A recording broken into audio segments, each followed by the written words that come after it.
Hi, everyone. Welcome back to another episode of the Leadership Purpose with Dr. Robin podcast. I'm so glad you're here and you take time to listen into the podcast and you helped us get past 200 episodes of the podcast. Yay!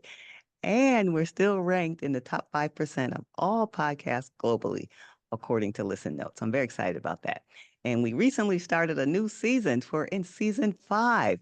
We're in season 5 of the podcast. And in this season, we're focusing on stories of women who have been looking and finding purpose, and they're expressing their purpose through their work these days, whether they are in their early career, mid career, or later in life. They found purpose and they're sharing their stories with you here in season 5. So I'm really excited about that. And so today, I'm talking with Adriane Jones. Now, let me tell you a little bit about Adriane.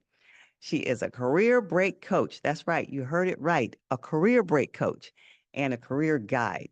She helps ambitious professionals who feel lost or unfulfilled in their careers explore new paths in ways that are authentic to them. After partnering with corporations to create training solutions for employees over the last 14 years, Adriane felt lost and unfulfilled in her working life, leading her to branch out and create something with more direct impact for working professionals. And so now she guides others to purposeful careers and restorative breaks, which sounds amazing to me. Welcome, Adriane Jones. Hi, Robin. Thank you so much for having me. I'm so glad you're here. And as you can hear my excitement, you're doing work that is dear to my heart. And so I think it's important. And I think it's a privilege and an honor to have you here today. Thank you. I'm so excited to be here. All right. So now you heard me read your official bio as a way of introduction, but why don't you tell us in your own words first a little bit about you and then tell us more about the work you do?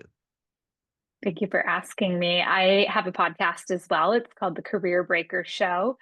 And on that podcast, I share the stories of people who took a step back from their working lives to recalibrate and they emerged transformed.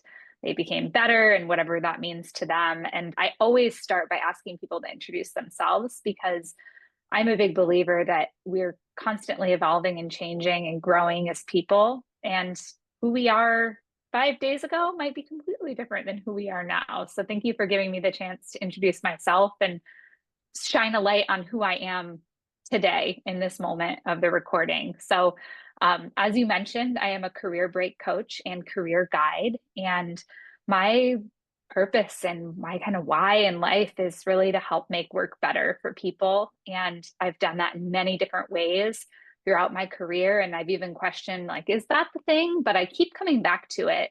And for years, I worked inside organizations as head of L&D, leading L&D teams, learning and development teams, training teams, talent development teams, all kind of in that same arena.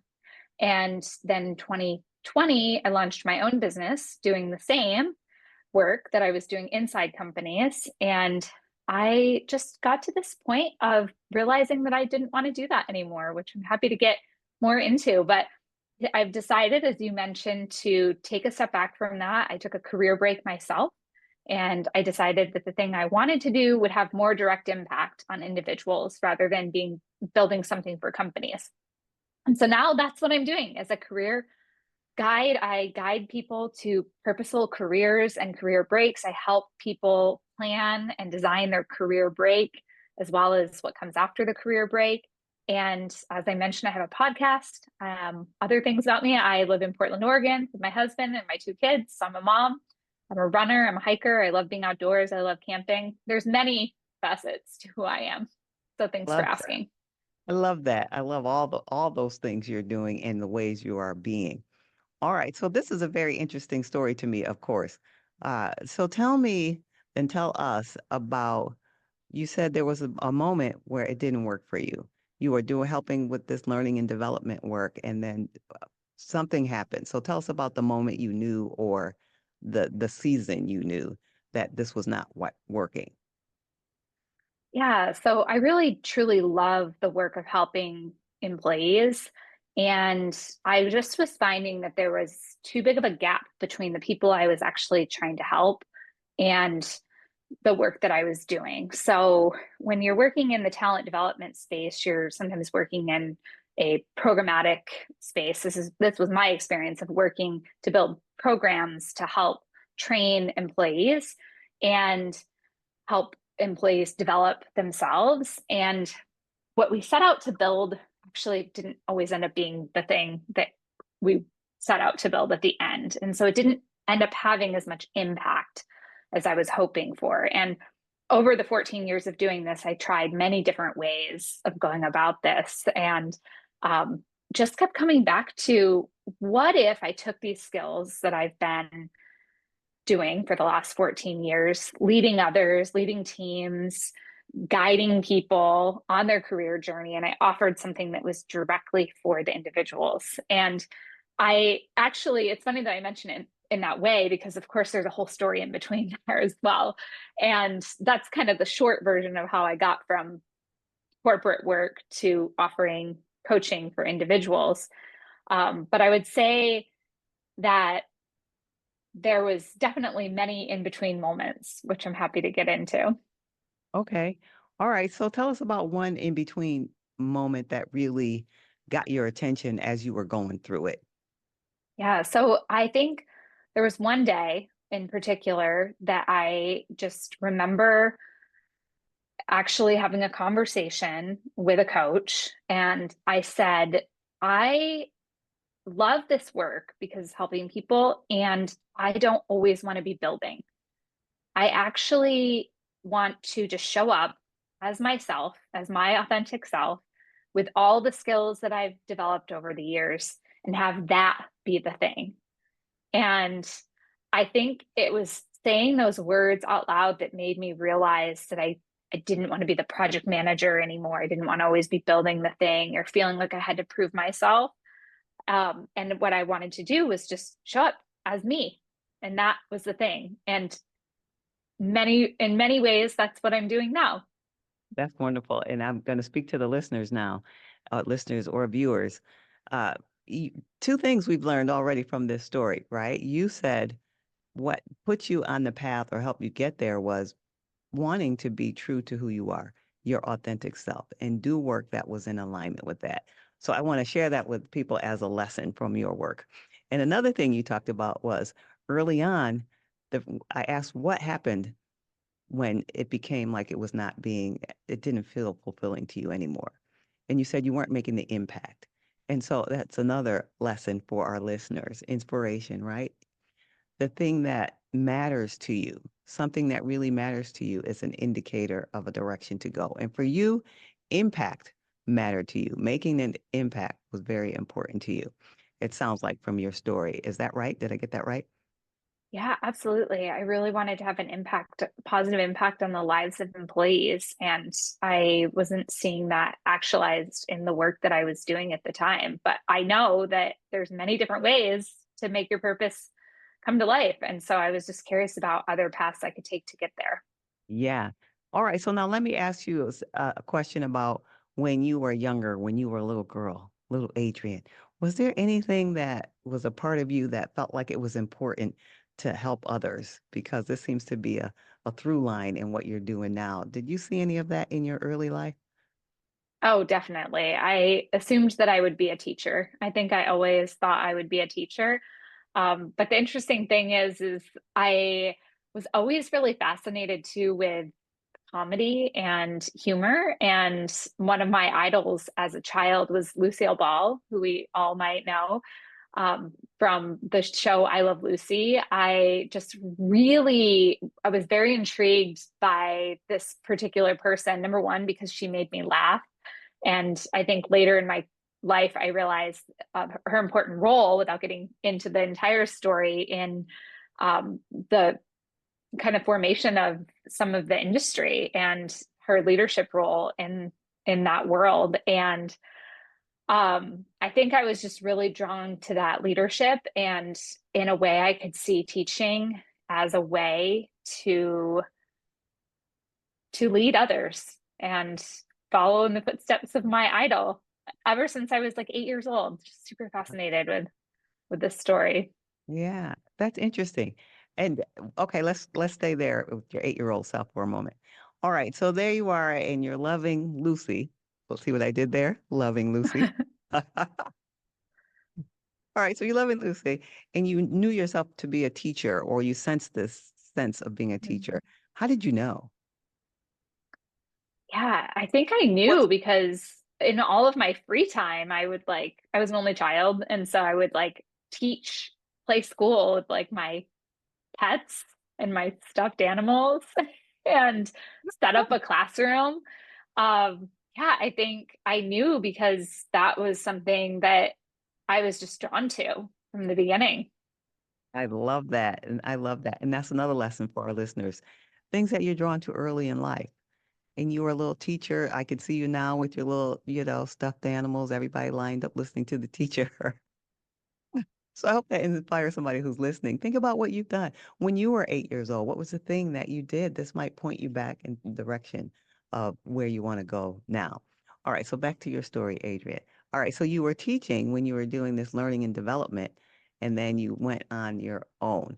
So say more about how you decided what to do on your own. Oh, it was a journey, definitely, to get to going out on my own. I, yeah, what angle should I take this? The way that The one that comes to your I, mind first. yeah, yeah. I think first it was overcoming the fear of going out on my own. And I started the process of exploring the opportunity back probably a good 5 years before I actually did it. And the idea was planted for me, but I kept thinking, I want to go out on my own. I want to have my own business. Like this would potentially bring me more flexibility and freedom. I get to choose my schedule and choose the clients I'm working with. Like there was a lot of choice and freedom in that. And I set the stones for it, but I never actually did it until I was laid off from a position and I was kind of forced into it. And I was laid off because of the pandemic. So of all times, I decided in 2020 this was going to be the time that I decided to launch my own business, a dream that I'd had for a few years prior. Ah. So when you had the dream a few years prior, what were you dreaming? Like, what were you thinking about? Where'd that come from? Because a Oh, lot of people yeah. don't think about their own business. So I was just curious, how does it even enter your mind to know that you can do your own business? So tell us about that dreaming process. Yeah. So when I worked in talent development, oftentimes we would rely on external partners to help with some of the projects. And years ago, when I was working at a company, we hired an external partner to help. And then I realized, oh, there's people that are supporting these teams that exist outside of the team. What an interesting concept. I wonder if I could do that someday. And the person that I actually ended up we were working with, I ended up talking with her one on one and sharing. I think this might be something that I would like to do to create more flexibility, more space in my life. This was years before I was a parent, but I can imagine wanting to have a little bit more flexibility to be present for my children even before I had them. And then that feeling intensified even more once I had them. And so I remember asking her about it and then kind of planting that seed. And then years later, well, not even years later, probably about a year later, she came to me and said, I have an opportunity for you.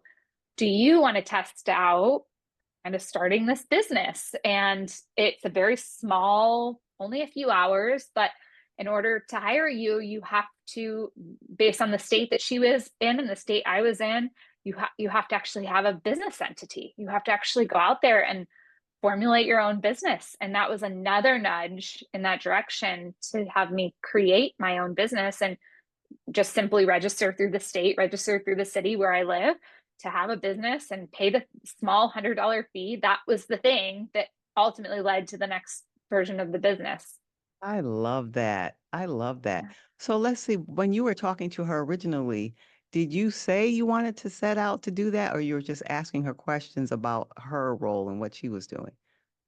I am pretty sure I said, "Hey, I'd love to do that someday." Yeah, Like it's hard to remember exactly because it was yeah. a while ago now, but I I'm pretty sure I was pretty open about, can I talk to you about what it's like to have your own business and be an external provider of the thing that I'm doing internally?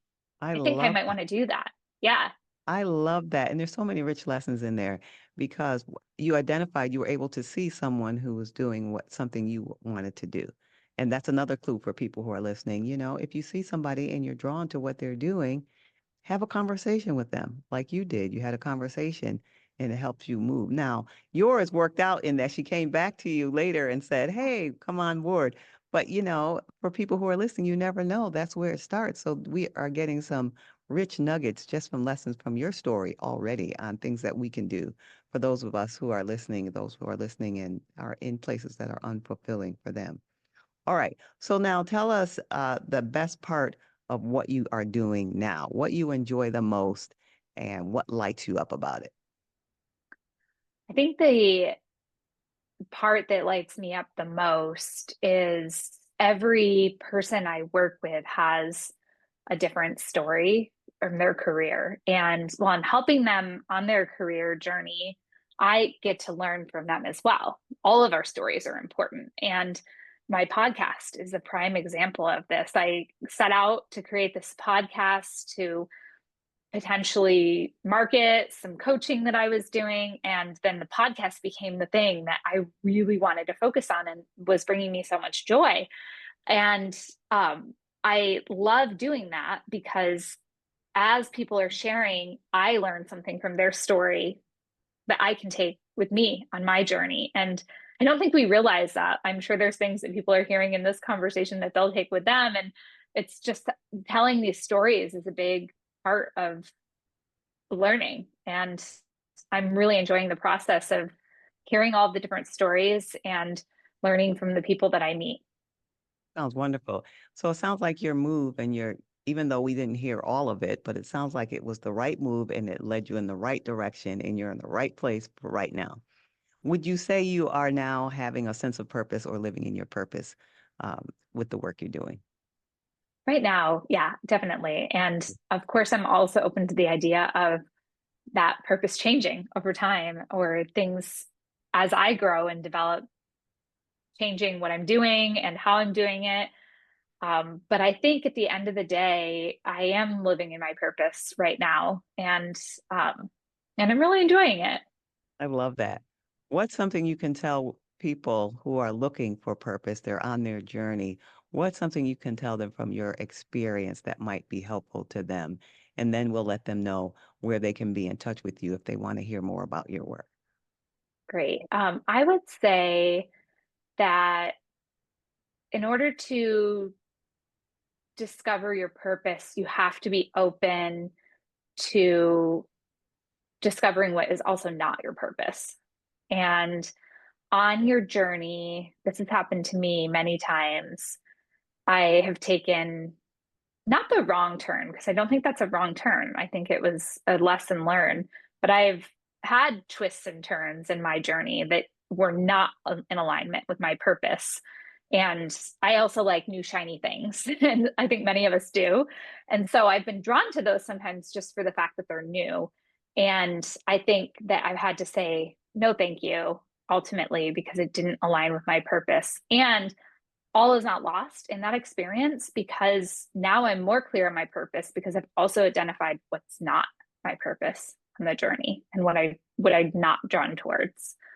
Yes, that's such wisdom, and it is a part of the process, learning what you don't want to find out what you do want. So thank you for sharing that and for all you shared today and your wisdom and insights from your experience. I know we could talk all day, but we don't have time to do that. But there might be people who are listening, it's like, hey, I want to hear more. So where can they be in touch with you?